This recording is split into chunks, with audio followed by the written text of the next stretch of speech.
All right, here we are again, King of the Hammers 2020, sitting down here at Lasertown, care of Cody Waggoner, who's actually in the background. He put his flamethrower away. We got to watch that a little bit. But sitting next to me, the lovely Melinda Foster, Roxy, as we all know her. Thanks for having me here, Wyatt. Thank you for coming and agreeing to be on. It was tough, but thank you. You had some apprehension. I did. We've known each other forever. I mean, literally ever. But social media-wise, well, social media, pre-social media, Pirate right. 4x4. You were a pillar of that community. A short pillar, but a pillar. A short pillar. you stand on a pillar. Absolutely. Modding the general chit-chat, but in general being just a huge member of that community. And then that community evolved into us online boyfriends truly meeting in real life. Yep. Fake internet friends, like Tinder for off-roaders. Yep. And now all of us get together once a year out here in the Mojave, Johnson Valley. In the desert. In all of this. It's in all of the dust and the dirt and enjoy it all. Dudes everywhere. Absolutely. Not a lot of chicks. Black T-shirts. So many black T-shirts. Black hoodies. And black hats. Flex Fit hats. Black Flex, yes. And you're the person I talked to about this. You are our subject matter expert on merchandise being sold in Johnson Valley. I am. You feed an entire community. I've clothed that entire black wearing community. Absolutely. You've clothed more people than Goodwill. Absolutely. No doubt. Oh, wow. So, Roxy, I asked you to kind of come on a couple reasons, because a lot of people that either have been to Johnson Valley or been to King of the Hammers, or they're just fans and they've never made the trek or the pilgrimage here for this event, kind of behind the scenes stuff, the things that you don't necessarily get from an interview with a race car driver or an interview with Dave Cole. What you're going to get is, how's Hammertown built? How do the poop trucks go drain RVs? How do I get... Not quick enough. How do I get food in Hammertown? Which is amazing. We have all these food vendors. Ice cream with sprinkles. Right. And I remember when we would come out here and it was like, you would stop in Yucca Valley and you'd load up at the Vaughn's to get food and make sure you had food out here. And now you can order. I ate biscuits and gravy the last 2 mornings, hot, fresh, cooked on the lake bed from a vendor. I had wood-fired pizza for dinner last night. It's really good. And they made it in the back of a fire truck. Yeah, it was at the Dang Brothers. Dang Brothers. Dang Brothers Pizza. That fella, he drove that fire truck up here from San Diego. Yep. And then come to find out, he's driven that fire truck all the way to Sturgis to cook pizza out of the back. I didn't know that. So they loosely. They built the back of a vintage fire truck into a wood-fired pizza oven. It's amazing. We were there last night and we were talking to them and they were like, we were going to go drive it around, but our wood's stored under the tires, so we decided not to. They're open late. The other food vendors were shutting down and they were open. And they were cranking. They were cranking and dancing on top of the buildings. Yep. And it's like pizza with a smile. So much energy, yes. Yeah, there's those guys and then the coffee guys that are right outside of the media and production trailer. I think they have a couple trucks around there. They're way too happy. So yeah. Like the guys last night at the pizza place, I'm like, how are you this happy? It's cold, and there was a guy with no shirt on dancing on top of the truck with the pizza paddle as the guitar. I've tried to describe this place to people that have never been to Means Dry Lake, that have never been to Hammertown, they've never been to King of the Hammers. Like, what is this event that you go to for these 9 or 10 days? Why are you taking off all this work to go out there? I try to explain it, and ultimately I default back to, have you ever heard of Burning Man? Yes, I have, and that's exactly what it is. And but for off-roaders, for gearheads, for motorheads, and we get out here and we recreate, and then a race breaks out every day. Yeah, there's a race, so I've been told. I have never really seen it. You pretty much stay inside I'm a little busy, the perimeter. But in the merch trailer, I have the best viewing spot for all people watching. They come to visit you. They do. They come to visit me with money in hand, and they're happy. They'll stand there in the cold, and we move them through as quick as we can, but they'll still stand there. Oh, yeah. Well, I have been to the merch trailer twice thus far. I have not bought anything yet. Once I came to talk to you, and then twice I went to go get to see if I could give you a ride out here. Right. Because we ran back in town. But we're fully going to get into the merchandise business for KOH. We're going to get into the merchandise business for ULTRA4. We're going to fully get into you and what you do for Hammer King. But I want to jump back. I want to devolve this whole conversation to who Roxy is. How did you get the name? It's a long time, long ago. It was Roxy Wheels. It was Roxy Wheels on Pirate, and it came from my email of Roxy Dances, which came from when I was a kid. When I was a little girl, I used to it's embarrassing. I was a little girl, and I used to put my mom's half slip on my head and pretend it was long hair and swing it around and dance. And so it's called Roxy Dances. Then I had to, like, when computers came out, I had to come up with a name that was like a cool name for an email address. And I'm like, okay, Roxy Dances. Because when you're a little kid and you make pretend names, mine was always Roxy. Okay. So now it's become my name. It's not really my name, but it's my name. Legally not your name, but it's not my name, legit. It is legit my name. Do you, depending on the situation, do you more answer to Roxy or more, if someone yells Melinda across the room, would you turn your head? I will not even turn my head. If someone says Mel. I'll catch that quicker, but not Melinda. If it's Melinda, someone's mad. Yeah. Or they really don't know me. It's a bill collector or something. Yeah. You answer those calls. No, she doesn't live here. No, I'm sorry. No. Who's this? This is Roxy. Exactly. Well, so then you signed up for Pirate. I did. The early years. In 2000. I joined Pirate in 2000. I wasn't married at the time. I was dating some guy, and he was talking about Pirate with his friends, and he was like, oh, you can't go there. It's not a good place for women. And I'm like, well, then I'm in. It's not a good place for men. Then I'm definitely in. It's been the demise of many of us in our bank accounts. And absolutely. So I joined, and it was... What was your member number? It had to be, to be in 2000, you had to be pretty low. I can't even remember. It is pretty low, but it's not as low because there was a crash before me. Were you there before? Were you there with the crash? No. Okay, I came right after the crash. Nice. So I got that, like, in that group of member numbers. But yeah, I'm not a single digit. I'm not a double digit. I think I may be a triple digit. Like in the hundreds. Yeah. Yeah, I'm high hundreds. I'm up. I don't remember. know. But I was in 04. I didn't show up until February of 04. And it was a guy named Kelly Kaiser, Black Sheep 10. Mm-hmm. He lived from my hometown in Kansas, and I'm in Houston, and I was, based on my job, I had enough internet time. And he's telling me on the phone, you got to check this site out. And little did I know how many thousands of hours I would spend reading and sucking up the knowledge, and then the social aspects of it. Knowledge there? There used to be a lot. There was. It was the place that you went to learn anything. And some are still out there, like Billa Vista, and what he did for putting tech, truly bringing tech to the user. Guys like your friend Rob Park. Yes. What he did with Tube Bending 101. He and I have talked about that many times. He laughs about it, but the viralness of that article still being relevant today and helping guys that are just starting out that.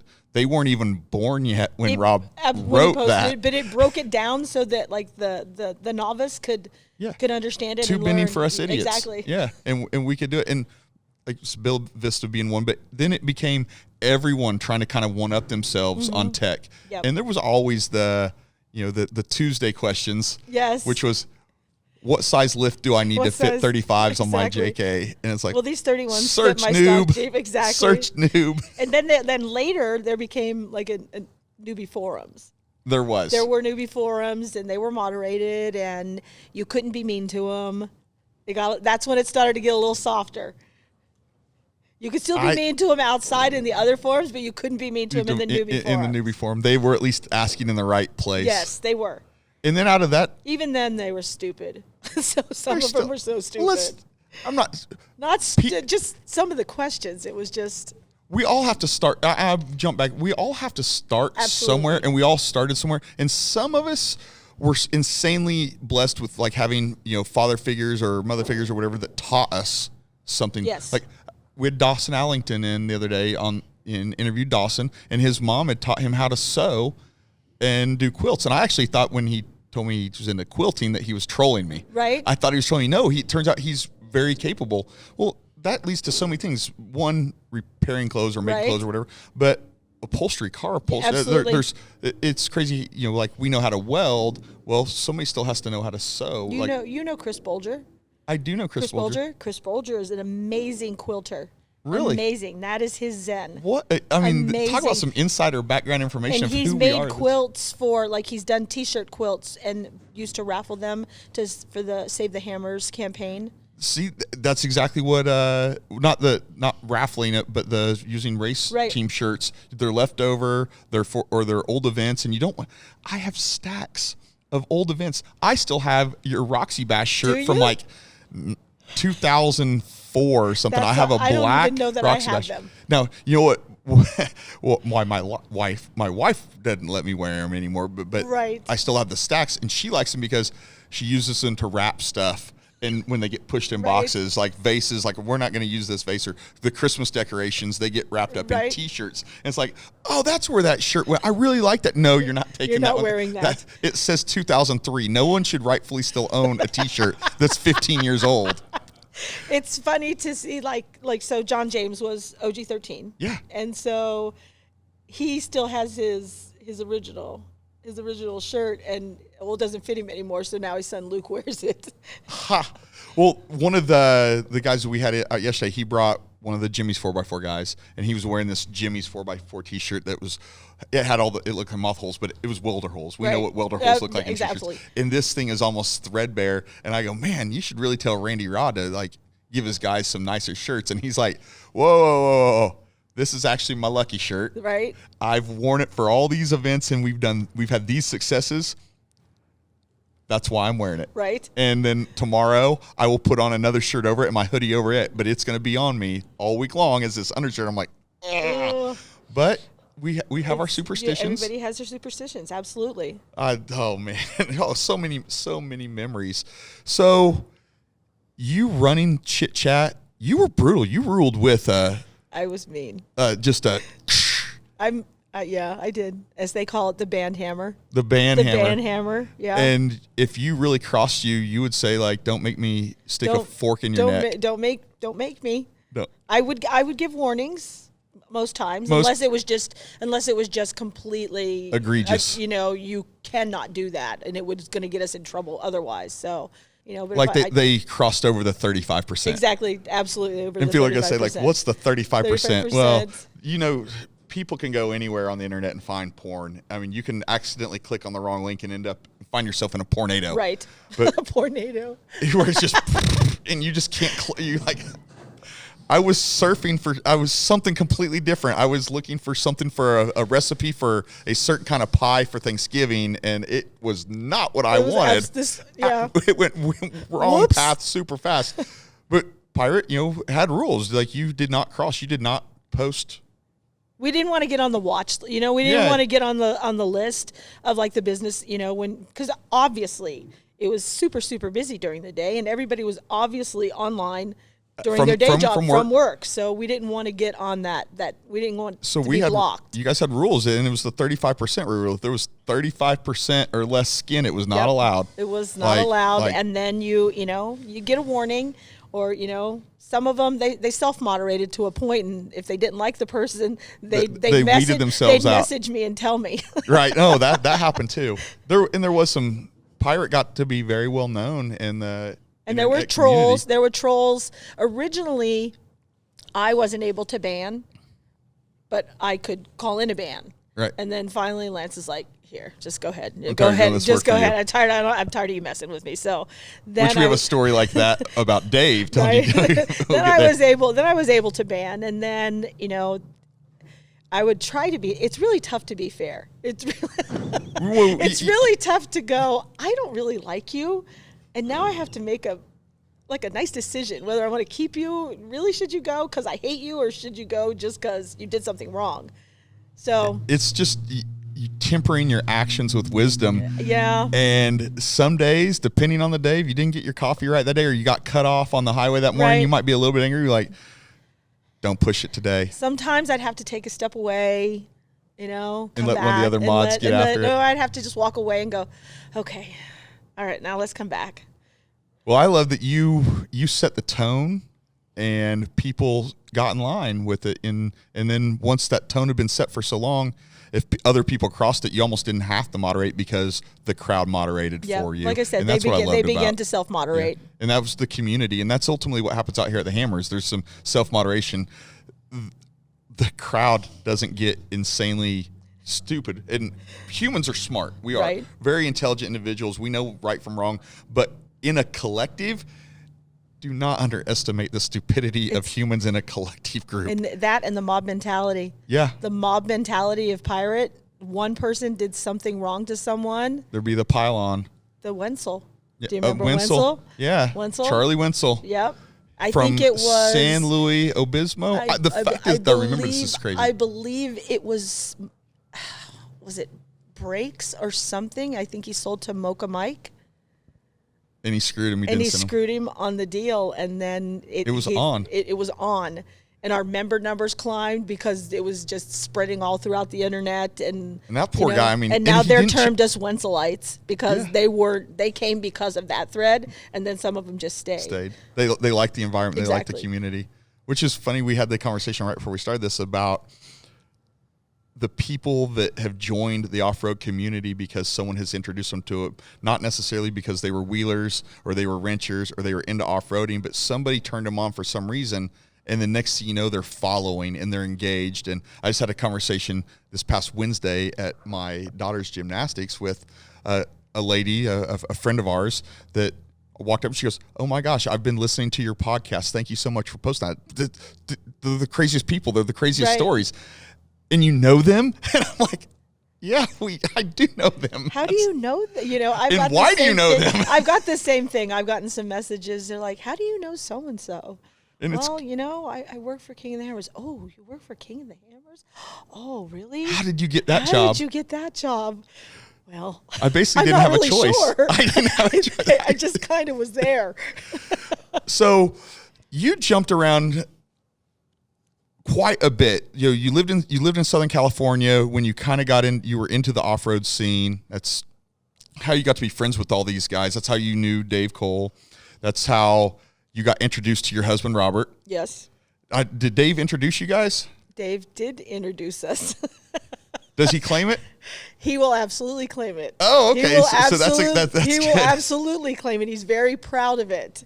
Well, no, sometimes he's proud of it. Sometimes he apologizes to Robert. Oh, yeah. Well, I can see why. Exactly. Sometimes he's like, "I'm really sorry, dude." And then your husband, he's an amazing dude. He's a badass dude. I mean, straight up.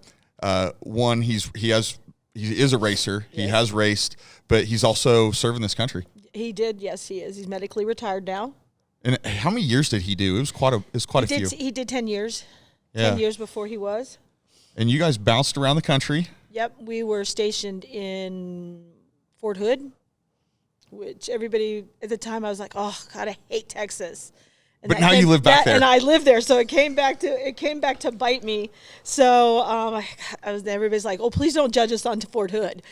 Yeah, Fort Hood's a special area of the country. It really is in Texas. And then we were stationed in Colorado Springs, and we were fortunate enough when we went to Colorado Springs that we didn't really move from there. We stayed there for a long time. There was only so many places he could go with his MOS, even though he never really did his MOS. Right. He always did something else, but we stayed there. And he ended up retiring there.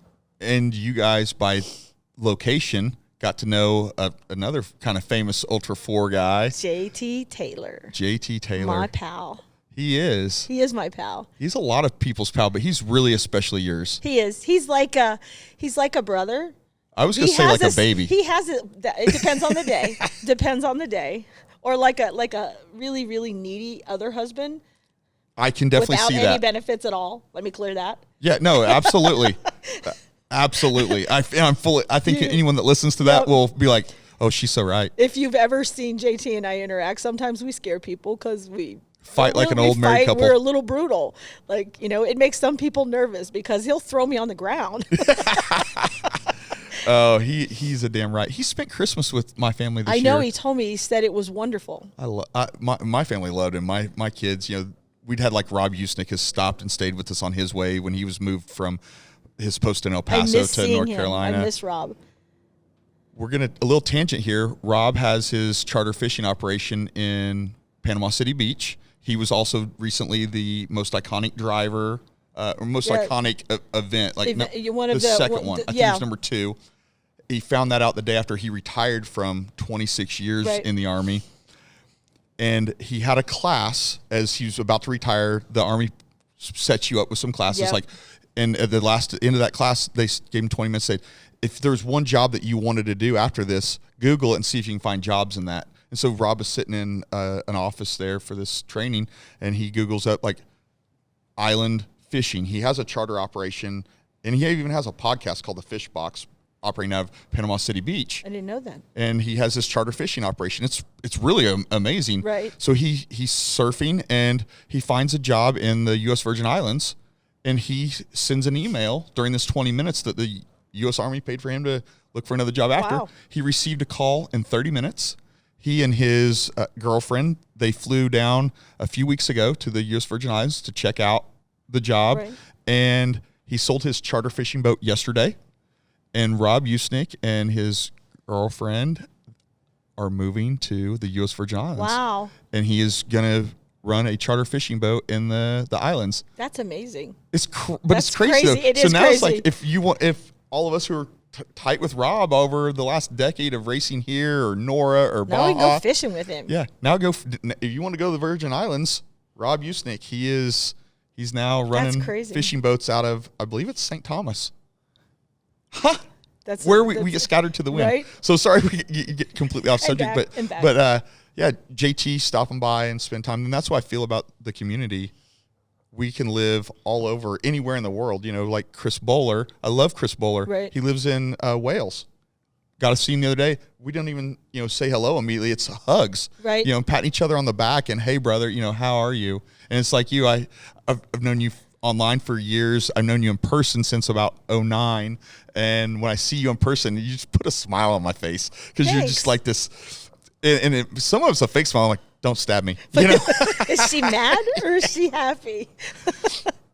So yeah, you and Robert moved around a bit, flanging up with JT and becoming his right-hand woman. I think we lived about 3-5 miles from him, from his property. And he was always gone, and he'd call and go, hey, can you go get my mail? Hey, can you hey, can you go do this for me? Hey, I'm in Florida. Can you ship my Jeep doors to me?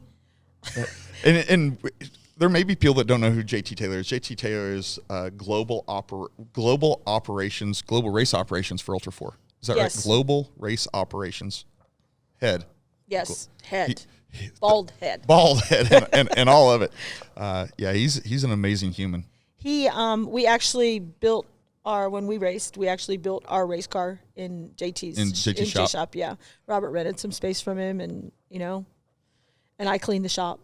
I've yelled all the time. Who dirtied this sink? And then you guys moved from Colorado Springs out here to somewhere in the desert for a little bit. We moved from Colorado Springs. Colorado Springs just wasn't for us anymore. And hopefully I don't offend anybody, it got a little too California. Okay. So it was time to go. So we had a list of places like Arizona, we had Utah, we had Texas. And then, we went and checked out Utah, and we're like, okay, we bought a property with like 5 acres on it, and, had a house built, and it was beautiful. It was beautiful. I was close to Lance and Renee and many people. Oh, you guys were in southwest Utah. We were in St. George. We were in between St. George and Cedar City. Okay. So we were in New Harmony, which was, in that middle zone where there's nothing. What a great name for a town. New Harmony. I was there.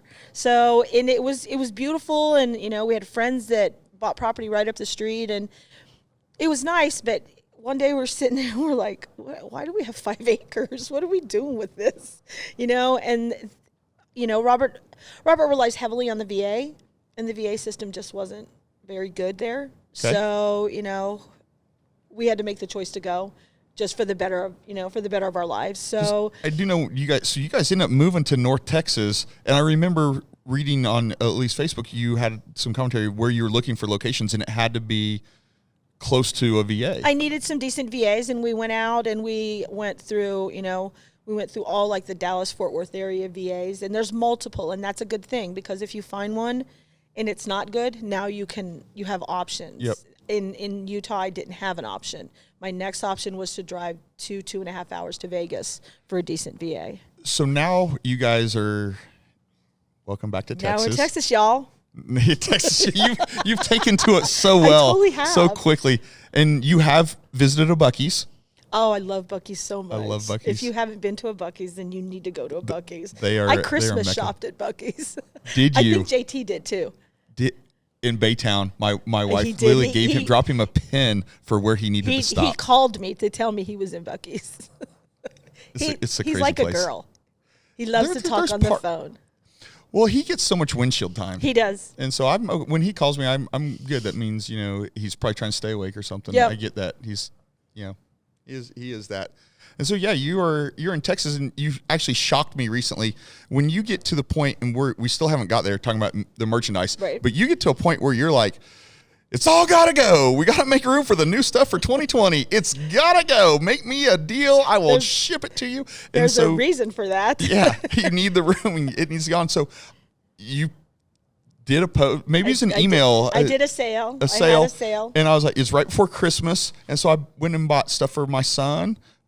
West got a bunch of stuff in his stockings, and then I just got some shirts. You never have enough T-shirts. They end up either, and at the price, because your wife may need to wrap up some more Christmas decorations. In which she sees it, she's like, "Did you buy more T-shirts? More black T-shirts? No, so I try not to buy black anymore. Grays, blues, reds. I try to make other colors as well. For exactly that. For some of us that are delusional that think we can wear something besides black. I do it for the wives, Really. I don't really care about you. I'm doing it for the wives. And I get this box shows up from the U.S. Postal Service, and it says ULTRA4 Racing, and then it says Texas. I'm like, what did I buy from? And what's coming from ULTRA4 in Texas? And then I open. I'm like, oh, these T-shirts. Oh, Roxy. Oh, yeah, Roxy lives in Texas now. Right. Oh. That's right. Yeah. Oh man, just comedy. Just comedy. I love that you're back. I'm glad that you're back in Texas. It's really nice. We really love it. We really do. I'm not going to say that I've adjusted to the heat. You haven't lived there for the heat yet, have you? Really? We moved in August. Oh, that's like fall in North Texas. What was it the other day? It got super, super cold, and then it got hot again, and I'm like, is this spring or summer? Is this day spring or summer? And they're like, no, that's like. That was the day that it was like 92 in the morning, yes. like lunchtime, super and by that hot. night it was like 26. Yeah, and I'm like, is this spring or summer? And Lance Gilbert goes, no, it's Wednesday. Yeah, it's Wednesday. And I doubt you've been looking at forecast for home, but they're calling for 10 inches there tonight. Really? Yeah, snow. Yeah. In your Texas or my Texas? Your Texas. I live in the tropics. Oh, okay. Like, for us to get snow south of I-10 in my part of Texas is like, I mean, the world ends. I mean, it is post-apocalyptic. Nope. Ish. You're north of Dallas. I'm in Houston. I'm 5 hours from you. I'm just a little north of Dallas. Yeah. So I'm right out. I'm right on the edge. I'm 30 minutes from the Gulf. Oh, I don't have that. I've got lakes. Yeah, we're way down there. So in 2008, you're out here, you're recreating. You know Dave Cole. You know a bunch of the benders. Yep. Dave had come up with this crazy idea with a guy named Jeff Knoll to have this race in 2007. Yep. 12 guys show up. OG 13. We're going to round up from 12. Because we can't count. Yeah. We're going to round up from 12. And Dave, it was kind of a cool deal. And so he invites a bunch of people out the next year. How many racers were in 2008? 40? Between 40 and 50. Yeah. I was thinking it was like 42. Yeah. And funny, I just saw a video that had Cam Steele being interviewed on that. And I was like, I knew he was involved and he's always out here. He's always in the desert. But to see Cam there in 2008 was really, really cool. So when people are like, oh, this trophy truck driver trying to be a crossover driver. No, that guy's been here since the beginning. He was there. He's just known for this other body of work that he does. And, now he's a Baja 1000 winner, which is also pretty badass.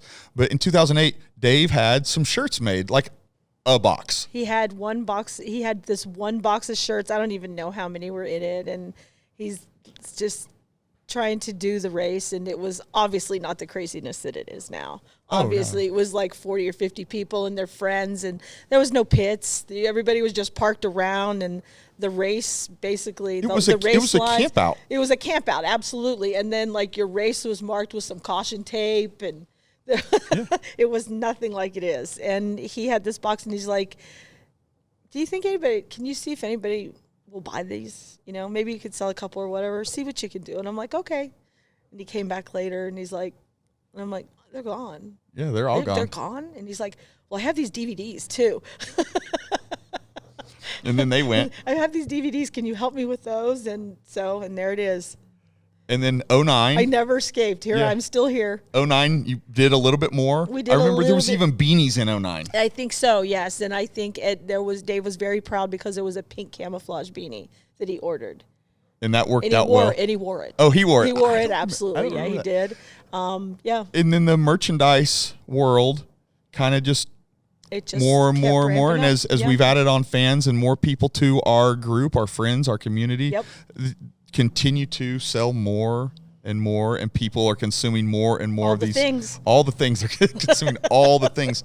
And now today, you've got an 18-wheeler trailer that travels around the country with all your stuff, and it's yours. It's Dave's. I said, did you buy it for me because I'm your favorite? But he walked away. Yeah, but it's yours. Dave can be the owner.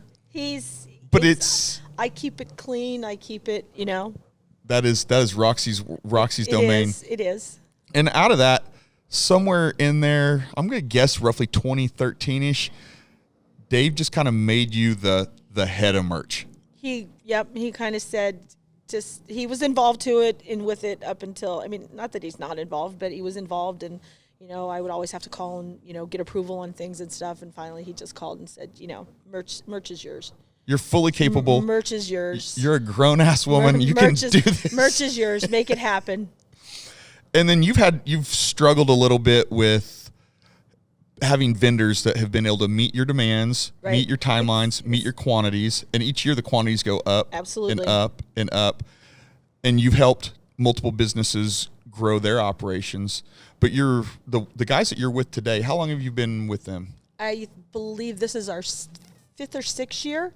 And those guys started, I do know this story because I use them as well because of you, like top secret. Like, she will not give out their name. It will not be talked about. I don't want him to get overworked. So I use this company, but as Roxy is my proxy on this, I don't even know who they are. She orders it through her order, and then it just shows up at my door, and the invoice. It's really not that big a secret. I will share it if anybody needs some help. But this company stepped up to the plate, fulfilled your demands. They were a little in the first year when I said so my right hand in merch is Kim, my best friend. She's my right hand, and we needed a screen printer, and she's like, well, I have a guy. I can, and she was on Pirate. And she was on Pirate too. She's old school. Yeah, she's old school too. And she's like, let's talk to him. So we talked to him, and he was a small, just a small local screen printer. And so we talked to him, and he's like, oh yeah, I can. And then I gave him my order, and I think he was like, oh, okay. Yeah, this is okay. He didn't even have to do the sale. He landed a whale.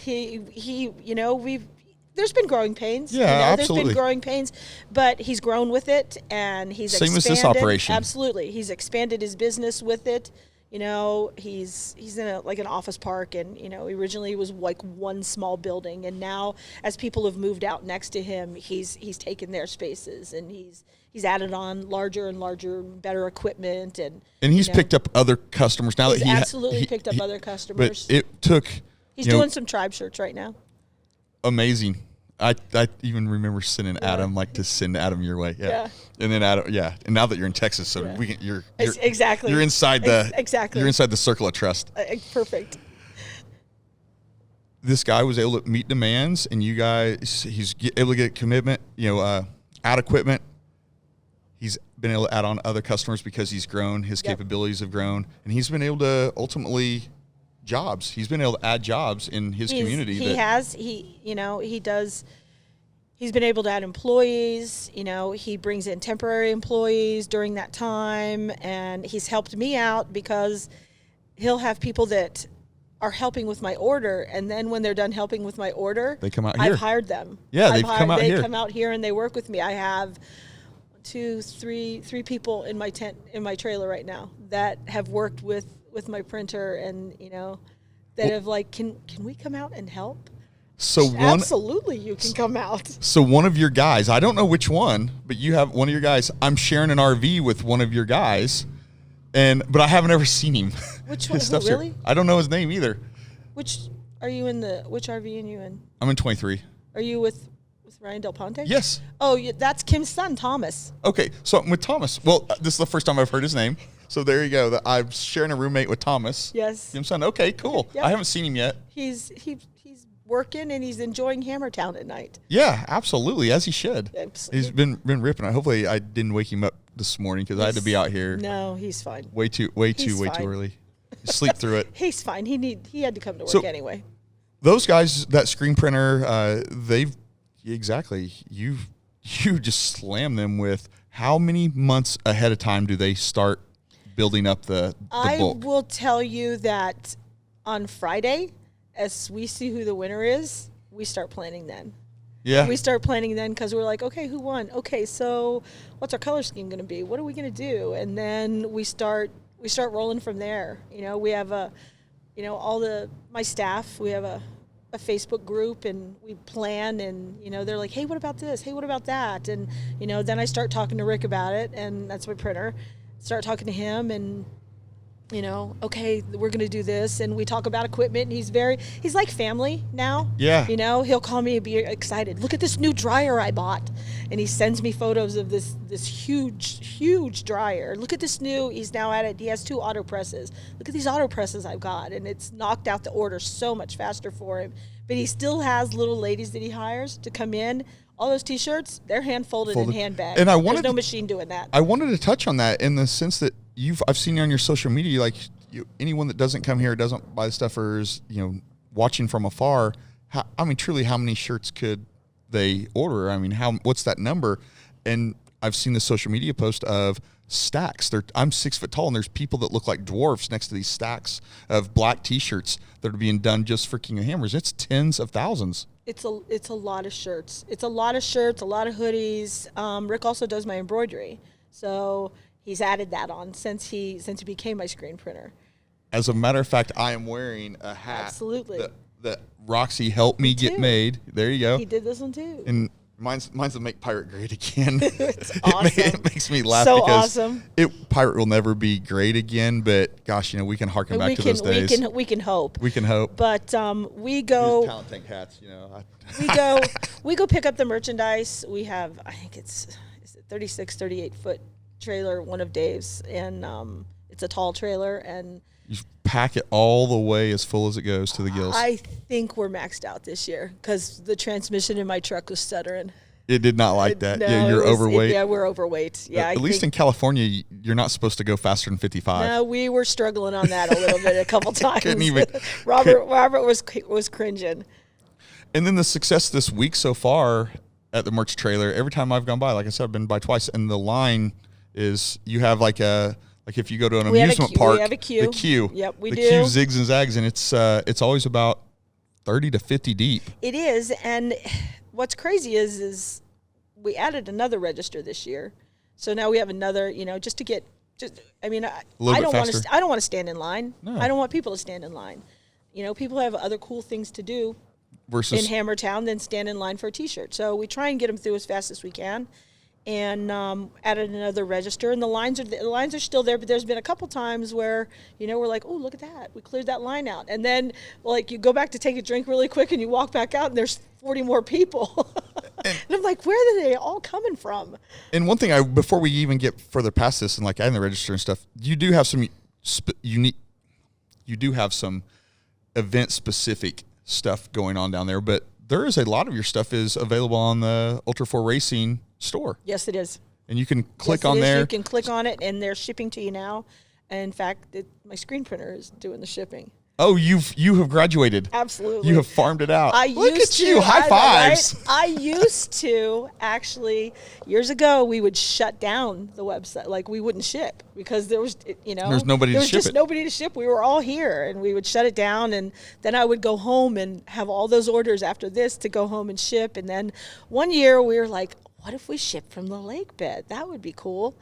And we gave that a shot, and, you know, we were somewhat successful. But then finally I talked to Rick, and he's like, no, we can do this. We can do it. So he keeps a selection of merchandise, and then I take the rest. And, you know, he's got all the same, for the most part, all the same things. And, you know. Well, there you go. So if anyone sees this. If anybody sees this. And you don't want to stand in the cold or the wind. If you don't want to stand in the cold and the wind, just go ahead and order it online now, and it'll be to you before you even get home from the lake bed. That's a good idea. I'm going to go. If I had internet, I'd be in the truck right now. We'll see. You may know some people that can help you out with that. I don't see there's something about that, like the pulling the favors or whatever. Like, I'm glad to have friends to pull favors for me, but I really like to balance when I'm not that person either. Yeah. I rarely will ask anybody to do. Like, I had a hard time today going, can somebody drive me up there? Because I don't want to drive up there. Fair enough. Oh man, did we cover we covered a bunch of ground? We did cover everything you wanted to cover. You know, you pushed my merchandise. I'm happy about that. You're happy about that, and you're not wearing a prom dress, which you said you're gonna wear. So I'm disappointed. You know, I'm sorry, but there was no hair and makeup, so I opted out on the prom dress when I found out there was no hair and makeup. It's cold as hell here. It is really cold, and these mics they're heavy. They're heavy, they're cold. And they're like so cold. My thumb is done. All right, Roxy. Thank you for coming on. Thanks for having me. Thank you for being such a great friend. Thank you for killing it for the merchandise for King of the Hammers, for Dave, for all the volunteers, for everybody that comes out here that they can walk away with cool mementos. Thanks. I mean, we all get memories, but it's always cool to flashback to that. And I appreciate you having me on. You know, I was hesitant. I'm like, I don't want to do that. Well, who else was going to talk about merchandise for me? Me. If we want to talk about it, it had to be you. You know, I appreciate you having me on. Got me out of the merch trailer for a little bit. It was nice. Well, awesome. Thank you, Roxy. I can't shake with this hand. Okay, I'll shake with this hand. Thank you. Roxy, thank you for coming on. Thank you for doing everything you're doing this week. Good luck this week. Have a successful week. Thank you. Kill it. I will. Kill it. Thank you. All right. We're out.